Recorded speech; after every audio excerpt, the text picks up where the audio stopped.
Alright. Now for all the details. First off, what do we want to go on to? Let's just Song of Time real quick.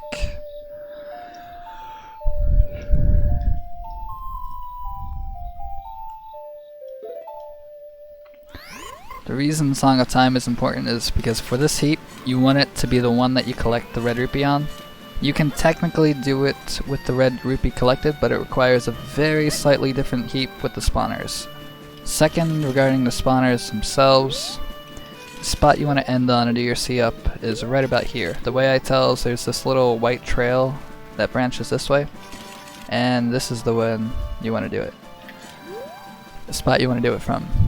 And right, the other reason the Song of Time is important is I'm pretty sure at the Keton, when it gets allocated, if you didn't break any of the grass yet, if you leave after breaking the grass and come back, then the Keton is not going to allocate, I think.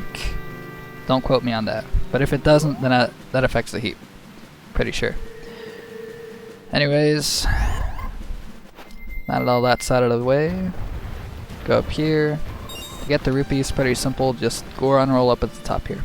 It's very easy, you can even do it from a standstill. Come up this way, end of the white trail, that's what I look for. Back over this way. That's a reset. I'm going to Song of Soaring first. Please excuse this, I just completely messed up. And I don't want to lose the file. So that should clear 0th day.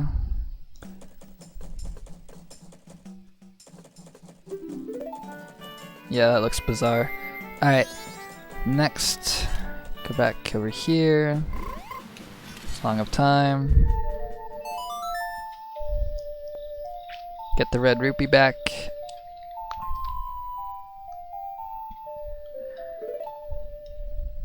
Alright, so you just beat Snowhead, you put your Gohan mask on, get your red rupee, you break these things. Tip of the white trail, C up. This way, break the grass, don't break the wrong one like I did the other time. Collect everything just in case you're fast enough that everything is still loaded by the time you get to the loading plane. Might happen, it might not happen. Another thing, I almost forgot to mention, this thing here. If you're too far right, you're gonna get really wild variables when you get to this point on your Z position. As you can see, it ends in FBD8 versus if you're far to the left, you're either going to get something that ends in FD2D or FD2E. If it ends in D or E, it should be fine. So as long as you're about here, I think, you got these 3 lines on the right. If you can see those lines, then you should be good. There you go. And then if you're further left, let's say Link just barely makes it across the wall, you should just be fine. Yep. There we go. 2 ESS turns to the left, target. I'm going to try to not use KZ frame advance here again. So, you're still targeting. You're going to start holding right, and you're going to pull a bomb. Now, you see that blue flower right there? Once Link is on the opposite side of the blue flower, once you pass it, you're going to be looking at Link's feet. When Link's feet, the first frame that you can see some distance between the left foot and the right foot, this one, this is the one where you're going to go from right to neutral, and you're going to hold R in the pause menu to shield drop the bomb, and you're going to roll on this frame as well. So press A in the unpause leg. Like so. Next, you want a super slide roll frame. Either of the 2 frames work. There are only 2 super slide roll frames that I'm aware of. So either this or the next frame. You want to roll, then you want to tap A to pick up the grass on the first frame possible. It looks like this.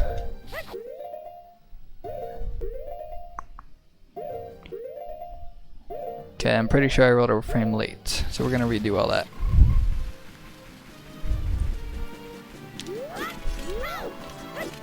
I should really move that.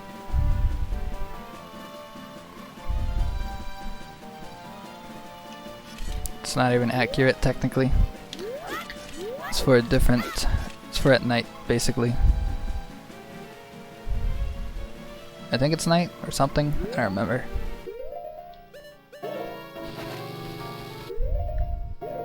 Alright, so once again, past the blue flower.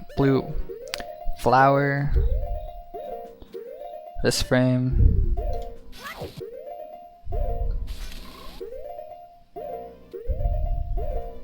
Any super slide frame. Blech. Pretty sure that's one, but just in case. Okay. Now, it's gonna be the 5th frame after that, basically. And it looks like this one right here. You can see some of Link's face, his hair is in full view. I'm sure you can recognize the frame. Tap A on this frame. Now, throughout that, you want to be targeting, of course. After the super slide, not before it ends, but after the super slide, you want to release target. As far as the A button for the grab goes, if you were to grab it after, either one or 2 things is going to happen. You're going to either get a ground jump, which is bad, or that happens also if you mash A sometimes. You only want to press it on that 1 frame. The other thing is that if you were to grab it later, you're going to change your position, and that's really bad. We only have so much variance that we can deal with, and we already use that variance at the very beginning, whether we get D or E at the end of that Z position for Link. But anyways, L is released. The only thing I'm holding now is R, and we're going to release R in a very specific frame. If you look up at LZ, that's Link's Z position, it ends in B65. You're not going to have that, so you need a visual cue. The visual cue I use is when there's space between Link's head and the windows. It works well if you hold, or if you release target just a little bit after the super slide instead of immediately after the super slide. It's just a little easier to tell. As long as you can see both windows fully, that's the frame you want to release R on. So there we go. Next up, you're gonna buffer a right input, nothing else. You could technically ESS right, but if you're even off a little bit, that might change the setup. Target at this point. Next up, we're going to be going to the right. You're just holding right at this point. Now, something I forgot to mention. At any point after Snowhead Temple, after you load into this area, you want to pause. You can do everything unbuffered, it doesn't matter. You have to pause at least once. If you don't pause, the SRM doesn't work. If you're buffering, you don't have to worry about this at all, and you probably are going to buffer. Next up, you want this frame right here. Now this frame, you have a shadow over here on Link's left and a shadow over here on Link's right. You want Link to be between these shadows. You can see it a little better when I unpause. He's like smack dab in the middle of them. On this frame, you want to keep holding right. I don't think that matters, but just in case. Turk doesn't think it matters either. But just in case, keep holding right. And you're going to be pausing on this frame probably. Hold A, or press A during the unpause lag. And with that, you're going to probably Goron roll over here if you're going for speed. Doesn't matter if you wreck everything at this point, just make sure you don't Goron Void in the water. Hit the owl. If you haven't already, play 6 notes. Hit yes on the question and reload. By the time you get back into the file, you're at Majora. Shoutouts to everybody involved. Rylie has an OWL SRM page, and she credits everyone there. So, credits on that page. Good luck, have fun, guys.